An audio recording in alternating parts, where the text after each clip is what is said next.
Hi, friends. Welcome back to the Well of Society. I'm your host, Lemon Price, and today I'm really excited because I want to talk about operating in silos and what I took from the Community Development Society conference I was just at. And literally every single solitary talk that I went to was about silos. It was about nonprofits operating in silos from the government. Government agencies are siloed from what's going on with nonprofits and with other agencies in the community a lot of times. Boards don't often talk to the communities they serve. And so here's the thing, they all want the same outcome. They want their city to thrive, they want the programs to scale, they want their impact to matter. But because everyone's locked into their own lane, nothing is compounding. And so I'm really excited to just talk about what that means for us. So if you're new to the show, I'm a Lemon. Like I said, I really believe in women not operating in a silo. I kind of run like a leadership lab for women who want to be whole. So you don't want to be, you want to be the same woman, whether you're at home, at a dinner party, on a tennis court, or at a county commission meeting. And that's really my goal, is to help you have meaningful impact and create systems to do that. And so, like when I talk about showing up in silos, this is what I mean. Maybe maybe you're like super professional at work. And that's honestly like mentally exhausting. Like it's almost like you suppress yourself, which if you haven't listened before, I did a whole episode on code switching with Maya Rupert. Really good, just talking about showing up in these different spaces and how we can suppress ourselves. You might be different when you show up as the civic engaged version of yourself, or you're different at your book club or Thursday morning Pilates. They're all different versions. And then if you have kids, like you're different there. If you volunteer, then you're different there. We've been told like it's fine, right? As women, we've been told like compartmentalize our work voice, right? We've heard of like our customer service voice. You have your voice at home, you have a community voice. Be professional here, be relaxed there, be helpful over there. But I think that silos don't just fail organizations, they fail us. When we operate in silos, we can't compound our impact, right? It's hard to make real connection. And here's the thing, I think that you can't be the woman that you want to be in different rooms if those different rooms get a different version of you every single time. And so I want to talk about what silos actually can impact in real terms. So first, like we have wasted resources and slow decisions. So I think in organizations, this is really obvious, right? It's three departments solving the same problem, three different ways. Wasteful, not helpful, nobody's communicating, like this isn't getting the job done. But in your life, this could look like your work relationships don't know your community commitments. So when an opportunity shows up that needs both, right? You don't have the connective tissue to make it happen.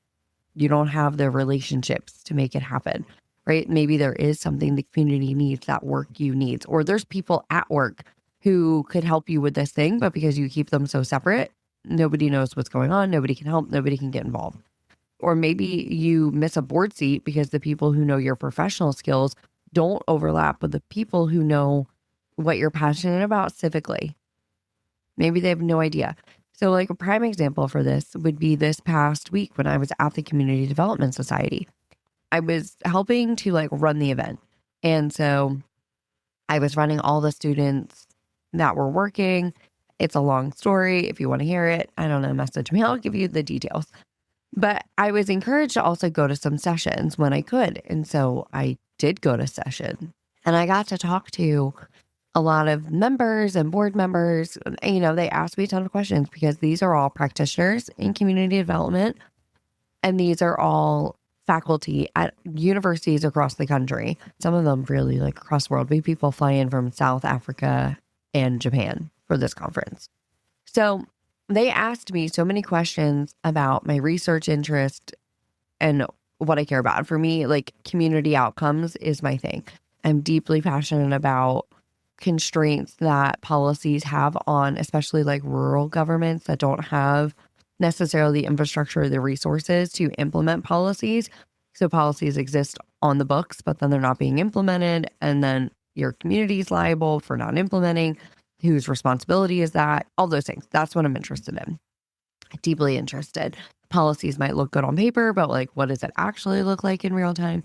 And so I was talking about that with them, and just again, how like I have always been community involved. Like it's a part of who I am. It's the way I was raised. You get involved with your community. I've told this story, I think 100 times, but my very first like city council or county commission meeting, I was 10, and it was about zoning, and it was about the fact that I had a horse, and it was like my horse, like my mom and grandparents like made me go and talk about my horse. And of course it was fine. I kept my horse, whatever. There was a petition. People want to change zoning regulations. And I was like, that's crazy. Anyway, so I got to talk about this, right? Like this has always been a part of me. And so because of that, which is going to bring me to the next thing here, because of that, I was nominated to be on their board as a student representative because I took the opportunity to I was professional. I showed up really well, but I also got to talk about the things that matter to me civically. And so they were like, oh, this would be a perfect fit for you. So that vote comes in August. So I'll keep you guys in the loop as to what's going on. But it's because I am not in a silo, because I don't exist as two separate people. I'm a whole person. And then the other thing that happens, right, is missed opportunities. And the best thing I will say, like the best things that have happened in my life outside of like being married and everything, the board seats, speaking invites, visibility in my community happened because somebody saw me whole. So like this is exactly what I'm talking about that happened with the Community Development Society, right? It's like, oh, this would be fantastic. This has happened to me for junior league. Like, oh, this would be great at the state level to do this kind of work. People have seen me speak and been like, oh, you should be on this board, right? The connections happened because I was not in a silo. And then this is the one I feel most strongly about, like when it comes to the cost here, is that you lose yourself, right? So when you fragment your identity across different rooms, you start to believe that you're supposed to be different. You believe you're supposed to shrink in some spaces and take up space in others, right? So you believe your opinions about data centers only belong in certain rooms, and your opinions about hosting a beautiful dinner only belongs in other rooms. And slowly you stop trusting that same woman who can lead a meeting is the same woman who can curate a whole life. I really believe in whole life curation. I think when I look at this, like to me, honestly, it's like somebody said it to me once, like they're like, it feels like you're talking about like violence against ourselves. And I know that sounds so aggressive, but it's like when you're operating in silos, it is a self-betrayal, right? It's not just organizational inefficiency, but it is you betraying who you are at the core.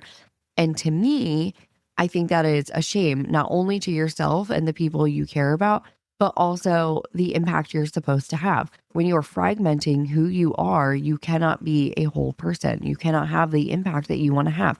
You can't. You will burn out and lose yourself. I just worked at the Community Development Society conference. After I added up all my hours, it was close to 70 in a couple of days, less than a week's time. We did about 70 hours. Was I tired? Absolutely. But it was also so satisfying. Like I had no problem with the hours that I slept. There were some days I slept like 4, but that's okay because you know what? It filled my cup and I didn't feel burnout at all. I was engaged and excited because I have created systems that allow me to do that. I knew I didn't have to worry about my household, right? My husband had it. He's good. He's great. I didn't have to worry about that. But I also knew like, I know how to take care of my body. I know what my body needs. I know what it needs to thrive, to be optimal. I know what I need. I also showed up authentically as myself in every single space. Sure, some of the students maybe got us, they got different parts of me a little bit. They got HR headspace, like I was managing everything. But then the attendees got my full focus and attention. But even the students who were there, they also got my full focus and attention. Anything they needed, I was available to them. Anything they needed, I was available. And so because I didn't betray myself, like I felt invigorated. I was still excited to show up and to serve. And so when we're not betraying ourselves, right, I'm talking about like whole human leadership. Like, what does that look like? I'm talking about, being the woman who walks into a board meeting, a parent teacher conference, a town hall, a dinner party as the exact same person, right? You're not performing. You're not code switching. You're just yourself. Right. So here's what I mean by that. Like you might have opinions on zoning laws, which I think you should because it's a really hot topic. But you also have opinions about whether butter or cream makes the best sauce. right? You can talk about nonprofit governance, and you can talk about why you take Friday mornings to deep clean your house, which I do, by the way. I got the Martha Stewart, by the way, like housekeeping book. I'll link it in the show notes for you. Changed my life. Changed my life, to be honest, in the way I clean. Okay, so I'm just throwing that. That's why I do my Friday morning deep clean of my house, and I literally follow her checklist, and it's wonderful. It's wonderful. It's the same woman who, like, she doesn't apologize for her like vast interests, right? Like, she's not saying, oh, this is just my personal life. That's just my hobby. Like, she's the woman who understands it's all leadership. It's all leadership, right? I have met people going to Hot Works who have influence in the community. I've met people at my needlepoint club. Sure, it's a hobby, but it's all leadership, right? It's all in the way we show up, right? We dress intentionally because our presence matters.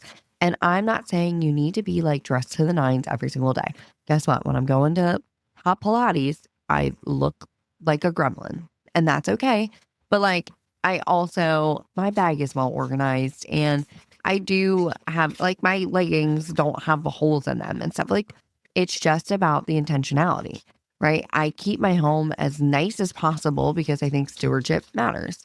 Maybe you have a serious hobby like tennis, Pilates, golf, and like literally those are my hobbies. And not because they're cute, but it's like I get to network, I get to refuel, I get to stay sharp and focused, right? I host dinners and I take them seriously as a leadership tool. It's not something I separate from real work. Like, I've had really amazing people at my home for dinners, and it brings me so much joy. And so here's the thing. When you stop compartmentalizing yourself, two things are going to happen. One is you're going to compress time, right? So you're not context switching, between personas, right? You're not you're burning energy, kind of deciding which version of yourself to be. You're just you. And that's where the efficiency actually lives. It's not in productivity hacks, but in integration. But then two, you unlock opportunities that don't have job postings. So someone sees you leading at the farmer's market and thinks you should be on the hospital board. Someone sees you host a dinner and thinks you'd be perfect for a nonprofit advisory role, right? The best opportunities in my life have come from somebody seeing the whole me and not just a slice, right? They're seeing me exist in other areas. So like me showing up the way I did academically, prime example, the way I showed up academically is what led to one of my professors telling me to do leadership bullet, which starts for me in 3 weeks. So I'm doing leadership bullet because of the way I showed up academically. I will now have access to different people. I'll just have access to different people. Because of the way I showed up in one space, I had access to another space. No one else in my program was told to do that. Nobody else. Nobody else in my program ran this conference the way I did. And then they weren't asked to do it. And because they did, I was asked to be on the board, and other things came out of it that I'm not ready to talk about yet. But like, opportunities came up that, again, were not available anywhere, not posted anywhere. It's because of the way I showed up in one space, I was given opportunities in another. And because I am authentically myself everywhere I go, it's easy for me to say yes to. It's easy for me to say yes to. And it's easy for people to say yes to me because they are getting the same version of me in every space. And so like, how do you do this? I don't want you to like come up with some theories. Like, I want some real practicality here. So first, I want you to create one decision filter across your roles. For me, it's, does this build the legacy I want to leave? So that question works at my dinner table, right? And how we're talking to the kids. What conversations are Glenn and I having with the kids? So that question works there. It works in a board meeting when I'm deciding what to wear. When someone asks me to take on a volunteer role, it is one filter, right? This is my one North Star. So your filter could be like, does this make me a better leader in every room I walk into? Or am I building the life I actually want or the life I think I'm supposed to want? I want you to write it down. I want you to use it everywhere because that's how you're going to stop feeling fragmented, because you're not making 1,000 decisions based on different criteria. You're making one decision based on one clear criteria. And then I want you to do a whole life check-in instead of separate to-do list. So I think most women have like a work to-do list, a home to-do list, and that again will create silos. Instead, spend 15 minutes looking at your whole week. What do you want to accomplish professionally? What do you want to accomplish at home? What do you want to accomplish civically? What do you want to accomplish for yourself? So your body, your hobbies, your growth. And then ask, how do they all feed each other? Where can you compress? Where can you create some connective tissue? And I know it sounds really small, but it's the difference between running 3 separate races and running one race that has multiple legs. So like for me on my whiteboard, I have literally everything going on. So like, I don't know, on Monday, like I have like pick up dog food. I have to pick up a picture I bought off of Facebook Marketplace. But like I also have a local leader lab meeting tonight. That's all like on there.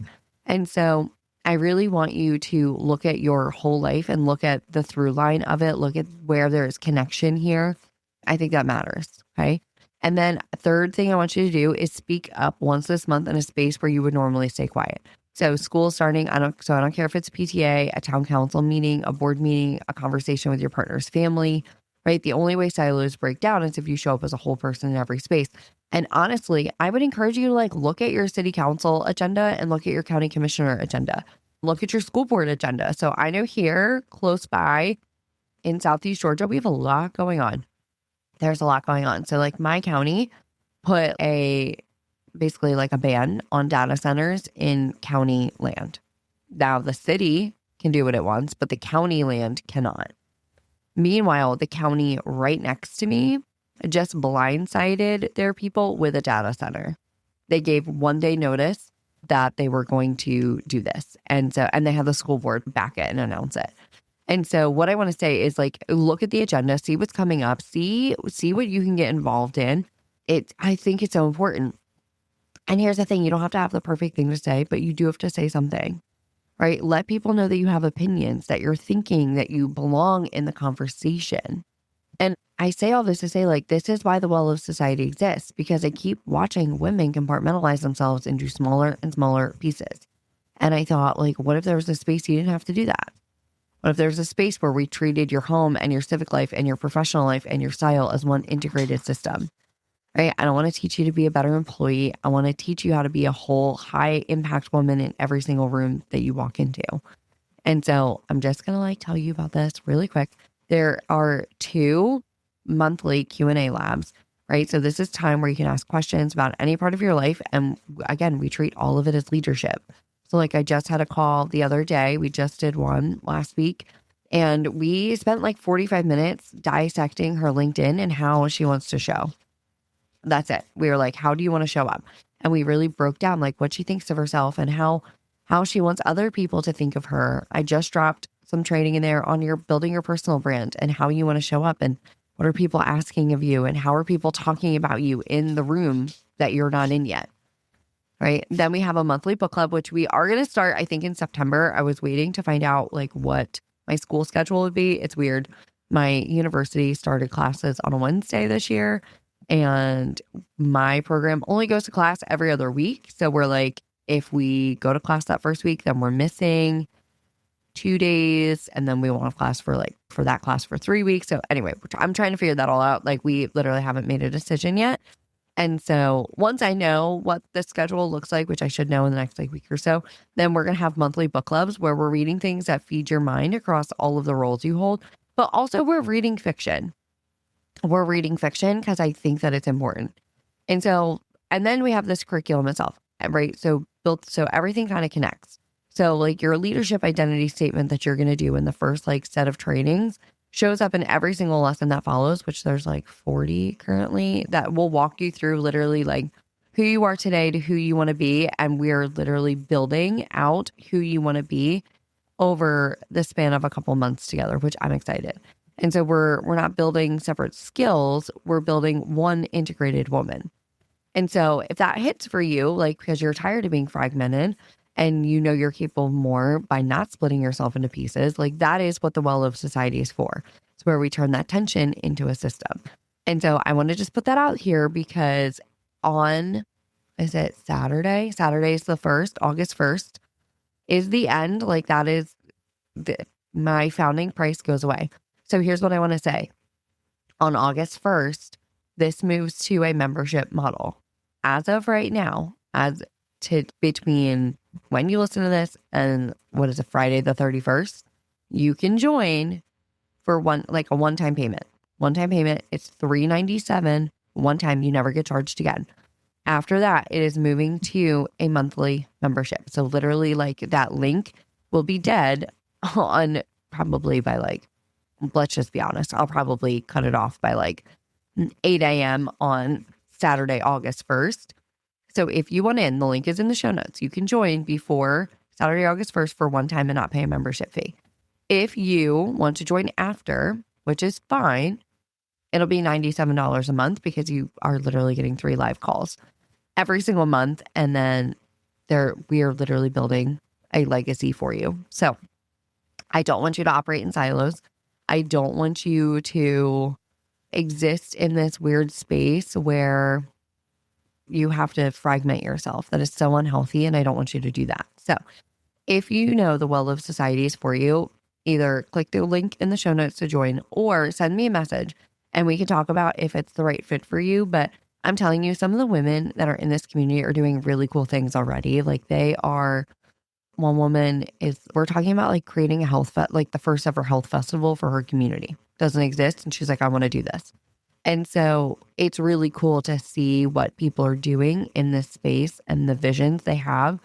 And then the way they're caring for themselves and the way they're showing up differently and speaking out and really getting involved in their space. So I'm very, very excited about it. I want you to be excited too. So if you know this is for you, come join us before the 1st to pay. Again, it's one time $397. And then it moves to a membership model on August 1st. They literally will not be able to get in at the founding price again. So I want to just share that with you if it's for you. And hopefully I'll see you inside the Well Lived Society. Please leave a review of the show. It's very helpful. Share it with your friends who are fragmented and operating as 17 different versions of herself. And I will see you next time. I'm really excited for next week's interview. It's with Dr. Faye. She's amazing. So I promise you're going to really enjoy next week's episode, and I will see you then. Toodle. Hey friend, before I let you go completely, I have one more thing I want to share with you. If you've been listening to this podcast and nodding along, these conversations about board seats, about hosting with intention, about leading your whole life, not just this part that sort of happens at work, I build a place for you.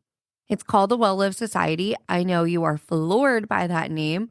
It is a membership community for ambitious and civically engaged women who are done operating in silos, because I truly do believe that leadership is a whole life experience. And so inside, you'll get monthly live gatherings. We have a leadership book club, a quarterly fiction read, because you are a whole human being, and I think you should read fiction. It's good for you. We'll do weekly Q&A calls with me. We have quarterly tools and templates that you're actually going to use. There will be a private community of women doing this exact work.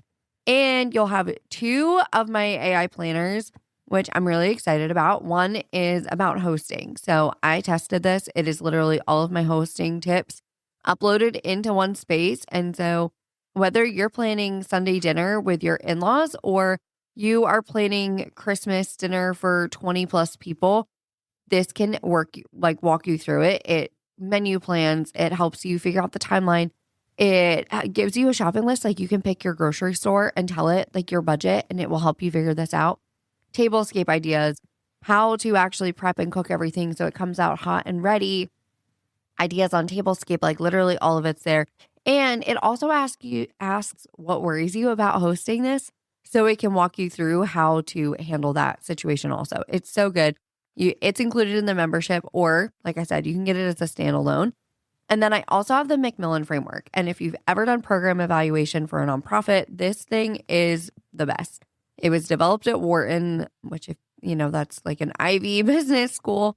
It was developed at Wharton, and this is what very expensive consultants use to figure out whether a program your nonprofit is running is worth you continuing to run, and where there's growth or divestment or any of those things. This will do that. I ran this through, I built it out. Again, took everything I've learned from graduate school, not just in this framework, but what I've learned doing other classes in graduate school, built this out and ran several nonprofits that I'm a part of through it and got really good, unique insight for each of them. And I even changed whether I was like a prospective board member or I was the executive director, and the output was different for each of them, which I thought was really great. So Again, it's included, or you can get it as a standalone. And so right now, founding members get all of the membership for $397 a year. After August 1st, it's going to go up to $597. The community goes live July 1st, and founding members will get in first. So you will get a notification when the community is up and active and ready for you, and you'll get to hang out a full month before content's really dropping and before the rest of the world kind of gets in. And so I'm excited because you'll get to help shape the content and the conversation. And I think that's really special. And so the link for that is also in the show notes. And then one final ask. If this podcast has added anything to your life, will you please leave a review? The algorithm likes it. It takes 2 minutes of your time, and it literally changes how much the algorithm wants people to find the show. And so I would appreciate it. I know the women that you know and the women who will find the show will appreciate you doing that. So thank you so much, and I will see you next time. Toodaloo, friends.